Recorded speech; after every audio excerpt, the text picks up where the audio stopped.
All right, you eco-freaks, let's cut the crap. Yeah. We're all about saving the planet, but is it just a load of green bullshit? You talk about green imperialism? Yeah, this deep dive is all about green imperialism. Some folks are calling out the eco-movement for being a bunch of hypocritical asshats. Well, green imperialism basically accuses those rich-ass Western nations. The ones always telling us what to do. Right, those guys, of shoving their environmental agendas down the throats of developing countries. And screwing over their economic growth, right? Yeah, exactly. So are these developing countries just pissed off because they can't pollute without consequence? Are they just a bunch of crybabies? Hold your horses, man. It's not that fucking simple. Imagine some prick telling you that you can't use cheap coal to power your industries. Because of emissions. Yeah, because of emissions. While their country got filthy rich doing exactly that. You'd be pretty fucked up about it, right? You would. Okay, so there's definitely some shady shit going on here. But how do we separate legitimate environmental concerns from straight-up eco-colonialism? Let's unpack this green imperialism crap and see what's what. Where the hell did this term even come from? Green imperialism, huh?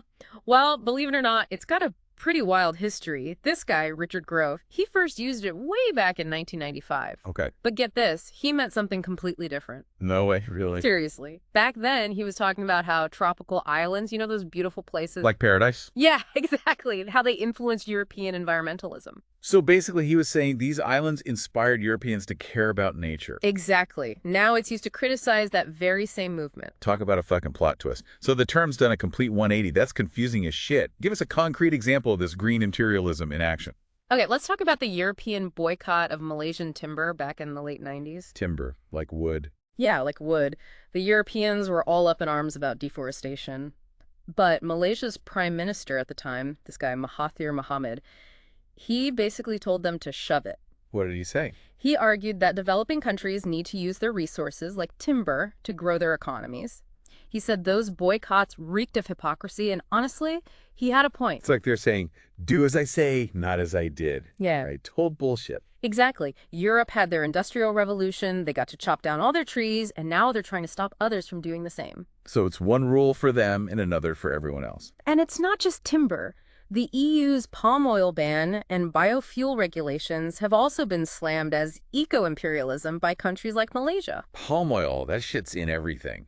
So we're saying that our eco-friendly choices are screwing over farmers in Southeast Asia. Are we the bad guys here? It's a big part of the criticism. There was this representative from FELDA, that's the Federal Land Development Authority in Malaysia, and he said, it's the same colonial attitudes, the white man imposing their rule on us from afar. Damn. Hard to argue with that. Makes you think, is saving the planet just another excuse for rich countries to control the developing world? Like, are we just selling nature to save it while screwing over the little guy? That's the problem with green grabbing, or whatever the fuck they call it.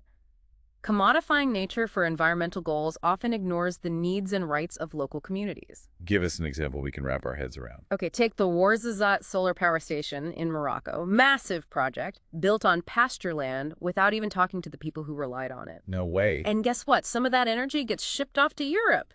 So they're using Morocco's land to power their green initiatives, and the locals get screwed. I get that climate change is a global problem, but the solution should be fair, right? Absolutely. We can't just shift the burden onto developing nations. Otherwise, we're just continuing the same power imbalances that have fucked up the world for centuries. And speaking of power imbalances, let's talk about carbon tariffs. Carbon tariffs. Is that some fancy term for making countries pay for their pollution? Pretty much, yeah. Seems fair, right? Maybe, but it's more complicated than that. Some developed countries, like France, want to slap carbon tariffs on imports from countries with less strict environmental regulations. But some countries, like Germany, called France out for eco-imperialism. Wait, Germany's calling out France. I thought they were supposed to be the green leaders of Europe. This shit is confusing. They say these tariffs could be protectionism in disguise, meant to protect French industries while hindering the growth of developing nations. So is it about saving the planet or saving their own asses? The bottom line is that we need to be critical of how these environmental policies are implemented and who they truly benefit. Are we working towards a sustainable future for everyone, or are we just creating new forms of global inequality? All right, so green imperialism isn't just some made-up bullshit. There are legitimate concerns about how environmental policies could be used to fuck over developing countries.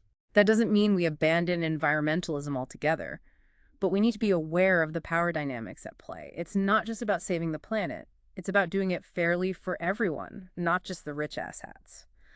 So we've talked about how these rich countries are basically dictating environmental policies to the rest of the world.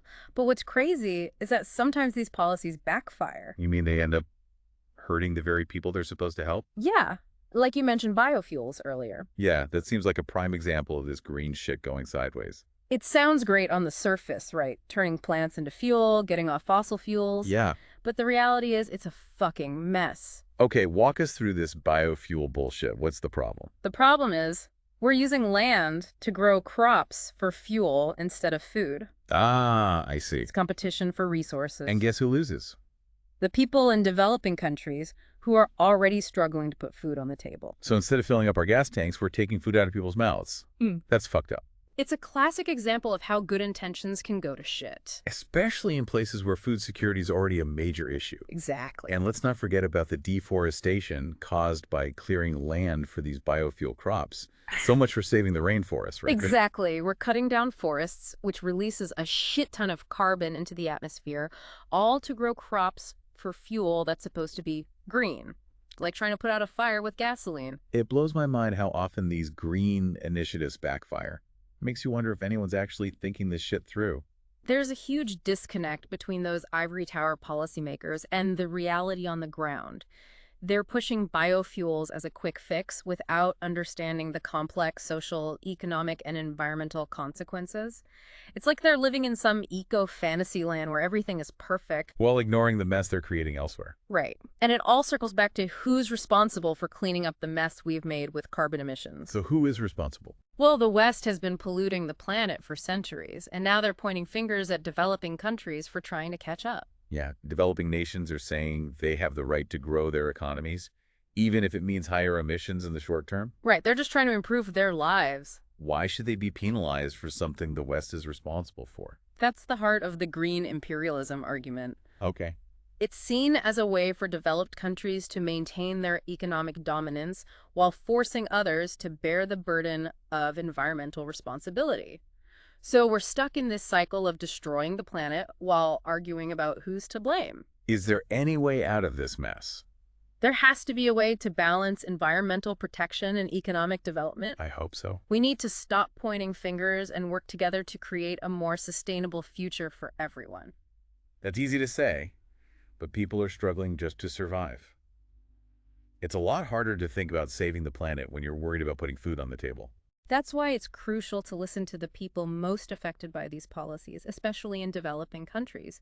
They need to be part of the solution, not just passive recipients of decisions made by others. Okay, so we're all in this together, and we need to find a way to save the planet without screwing each other over. Yeah. But how the hell do we actually make that happen? What are some concrete steps? First, we need to acknowledge the elephant in the room: colonialism. We can't ignore how it continues to shape global power dynamics. It's bullshit to pretend that everything is equal when some countries got rich by polluting the planet and are now telling others to clean up the mess. So basically, admit that the West has been a bunch of greedy assholes for centuries. Good luck with that. I doubt anyone is going to own up to that shit anytime soon. That's a long shot, but acknowledging past wrongs is essential for building trust and moving forward.